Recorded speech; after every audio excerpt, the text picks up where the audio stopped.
Pour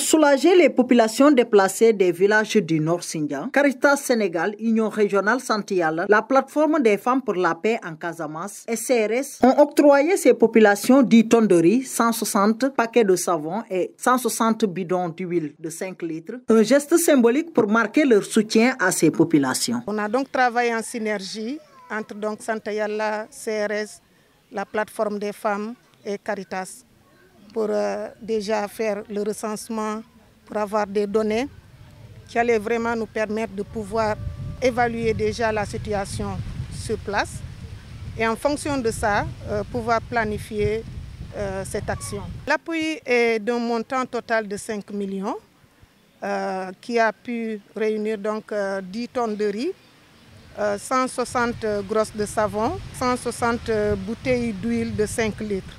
Donc cet appui est destiné aux communes de Oulampan et de Djibidjon.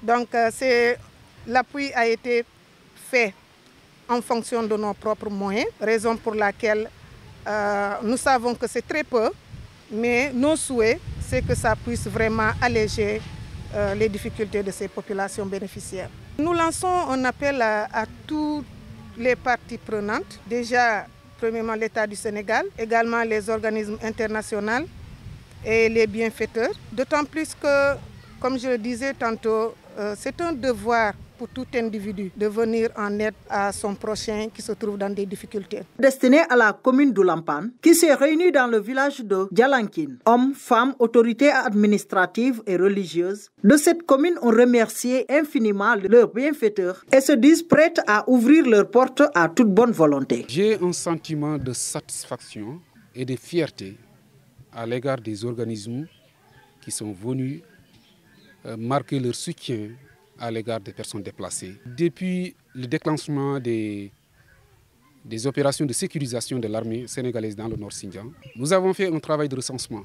Un travail de recensement qui nous a sorti actuellement, dans un premier temps, c'était 345 personnes déplacées, qui se trouvent dans les villages internes de la commune de Oulampan. Ces personnes se sont déplacées sans moyens, sans argent, sans matériel, vers les familles d'accueil. Et ces familles d'accueil ne se sont pas préparées également à recevoir ces personnes. On s'est rendu compte que c'était extrêmement difficile et compliqué pour leur prise en charge. Aujourd'hui, ce donc que nous venons de recevoir de la part de CRS, de l'Union régionale Santé Yalla, de la plateforme des femmes pour la paix en Casamance, de Caritas, constitue aujourd'hui un ouf de soulagement pour les populations déplacées. Même s'il faut préciser, même s'ils ne sont pas à 100%, il ne peut pas être pris à 100%.